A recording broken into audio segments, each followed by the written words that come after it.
covering Northern California. You're watching Action News Now, coverage you can count on. It looks like a rocket, but operates like a drone. We'll show you how one of the newest firefighting tools works here in California. We'll also explain what's sending a large amount of smoke into the sky today near the Orville airport. But first, breaking news, the Justice Department's Civil Rights Division has opened an investigation into the University of California system. That investigation concerns potential race and sex-biased or sex-based discrimination in university employment practices.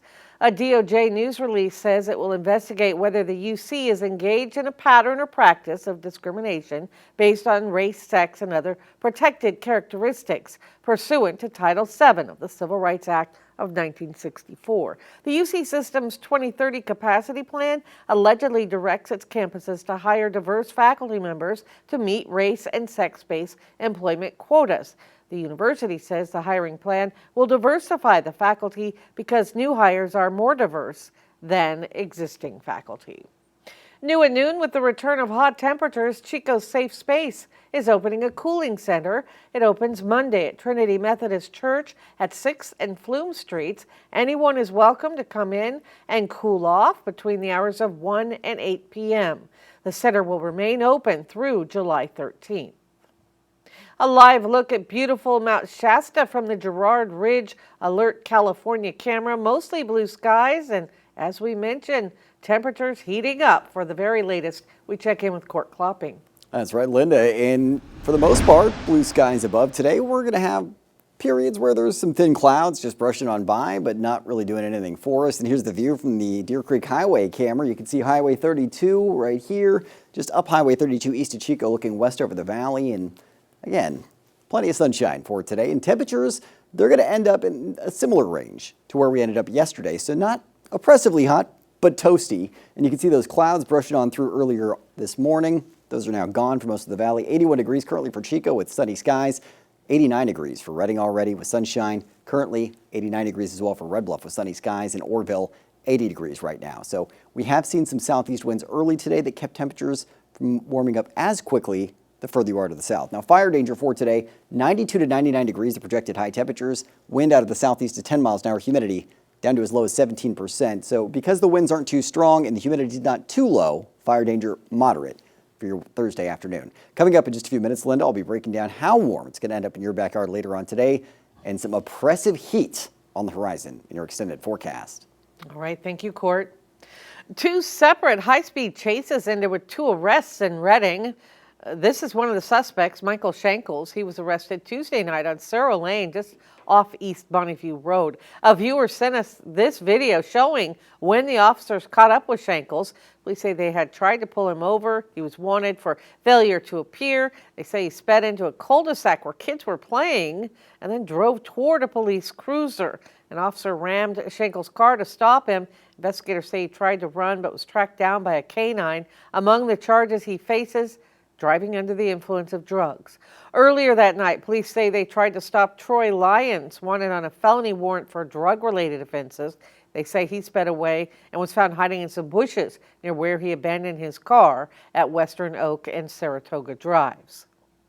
A PG&E Blackhawk firefighting helicopter arrives in Butte County today to bolster firefighting resources. We told you last month when county supervisors voted to renew a contract with the utility to use its helicopter until November 15th. The copter and crew will be stationed at the Chico Air Attack Base. Last year, the Blackhawk was used to help fight the Park and Thompson fires. Well, they call it the Firefly, a prototype that looks more like a rocket than a traditional drone, designed to help firefighters on the front lines. It has just one fan propeller, relying on air intake through its mesh sides to thrust it over the treetops. Hovering over a wildfire, the drone is designed to perform a 360-degree scan of terrain. The sensors capture video and environmental readings and send them wirelessly to the firefighting team. This way, the firefighter can know where exactly the fire is, which direction it is headed at, and also communicate with other firefighters around him. In addition to firefighting, designers think the drone can help with search and rescue missions in tight spaces where traditional drones might not work. New at noon, Butte County Search and Rescue Team hard at work, training for life-saving emergencies. This past week, team members sharpened their over-the-edge rescue training for rescuing people from steep terrain. And don't be surprised Saturday in Upper Bidwell Park if you see some very large patients, including a horse, being airlifted. Search and Rescue will be training with the North Valley Animal Disaster Group and the UC Davis Veterinary Emergency Response Team. The Orville Fireworks Show is switching locations this year. The fireworks will be launched on the grounds of the Table Mountain Golf Club. The event originally planned for the Thermalito North Forebay, but because that area is being used for golden mussel boat inspections, the plans changed. This is a prime location for it. It's much safer, and we can have enough people come from this whole town, and there's plenty of parking, and it really works out for the community. Because of the Thompson fire, there was no fireworks show in Orville last year. Smith says the cancellation cost more than $4,000 in fees. All of the money raised for last year's show is being used this year. The show starts 30 minutes after sunset on the 4th. Well, CalFire is continuing its training burn near the Orville Airport today. The burn is along Chuck Yeager Way. This Alert California Cam video shows some of the smoke from that control burn. Today, crews will burn 95 acres in zones 23, 24, and 25. Yesterday, they burned 300 acres. The goal is to remove dangerous fire fuels from around the airport. In Tehama County, CalFire will continue with the control burn along Highway 36 East. That's from Stites Road to 7 Mile Creek and Supan Gulch to Paynes Creek Bridge.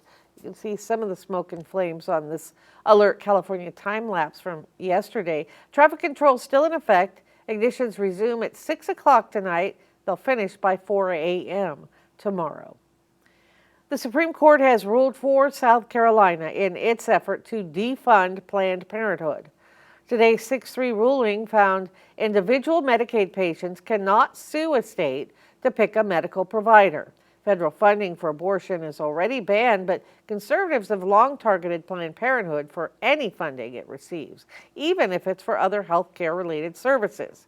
South Carolina now has a 6-week abortion ban, meaning abortions are rare in that state. Planned Parenthood has facilities in Charleston and Columbia that provide abortion care, as well as other health care services, including contraception, cancer screenings, and pregnancy testing. Congress paid tribute today to Army Rangers who fought in World War II to liberate Europe from the Nazis. Sergeant Joe Drake and Private First Class John Wardell were awarded the Congressional Gold Medal, the nation's highest military honor for valor. In a ceremony on Capitol Hill, House Speaker Mike Johnson saluted the pair for their bravery. This band of brothers is so deserving, and this day, to be frank, is long overdue. They formed the spearhead of American special operations in the Second World War. And today we express our most profound gratitude for their courage and contributions with the highest honor that this body can bestow. Drake's battalion fought in the Battle of the Bulge, the bloodiest fight of the war for U.S. forces. Wardell's unit scaled 110-foot cliffs to take out German artillery positions after storming the beaches of Normandy. Still ahead this noon hour, a feather in the cap for Sierra Nevada Brewery as it's getting national attention for being a great employer.